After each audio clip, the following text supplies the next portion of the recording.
La préservation de l'écosystème mangrove dans le contexte de changement climatique est devenue une urgence. C'est tout le sens du projet Wetlands International qui a procédé au lancement de routes de résilience. Ce projet sera mis en œuvre dans les 3 départements de la région de Ziguinchor. Aujourd'hui, nous avons procédé au lancement d'un de nos projets qui s'appelle Rooted Resilience, résilience aracinée, que nous allons mettre en œuvre ici dans la région naturelle de Casamance, notamment dans les départements de Ziguinchor, d'Oussouye et de Bignona.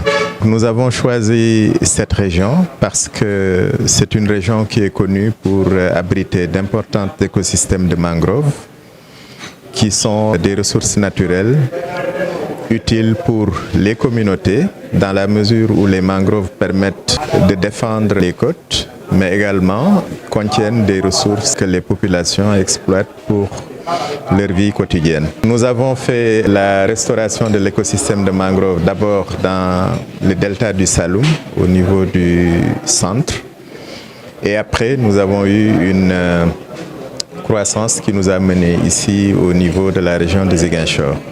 Nous avons d'abord travaillé ici à partir de notre base d'opération du delta du Saloum, mais avec la croissance de nos activités et l'arrivée de ce nouveau projet, nous avons ressenti le besoin de créer une base d'opération ici pour être plus proche de nos lieux d'exécution des projets. Et donc c'est ça qui motive le lancement du projet et l'ouverture de ce bureau au niveau des Ziguinchor. Acteurs incontournables dans la protection des écosystèmes, les AMP ont toute leur place dans ce projet. Le directeur adjoint des AMP revient sur la collaboration entre Wetlands et les AMP. La collaboration entre Wetlands International et la direction des aires marines communautaires protégées est une date de très longtemps. Je peux dire que depuis la création de la direction des aires marines communautaires protégées en 2012, la collaboration est intensifiée entre les deux institutions. Je disais tantôt dans mon discours d'ouverture que c'est un bon exemple vraiment de collaboration réussie entre structures étatiques et partenaires au développement, pour ne pas dire ONG. En fait, le Wetland International a appuyé la direction des aires marines communautaires protégées dans le cadre de l'élaboration de la stratégie nationale de conservation des écosystèmes de mangrove.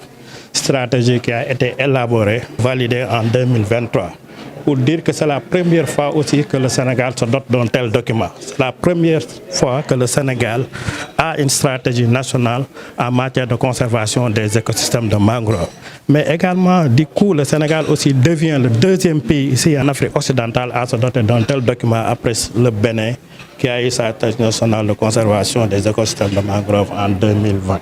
Jean-Paul Bampouki de la DRDR se dit satisfait du projet car cela va contribuer à renforcer les activités de développement dans les zones d'intervention. Le projet Wetlands c'est très important. Bon, donc, bien vrai que nous ne sommes pas dans le domaine, mais les autres sectoriels travaillent toujours avec Wetlands dans la région. Et vraiment, il y a eu de bons résultats, surtout avec aires marines protégées. Pour mieux conserver l'environnement, Wetlands International a ouvert un bureau à Ziguinchor pour être plus proche des populations, une manière pour la structure de mieux accompagner les communautés afin d'atteindre les résultats escomptés.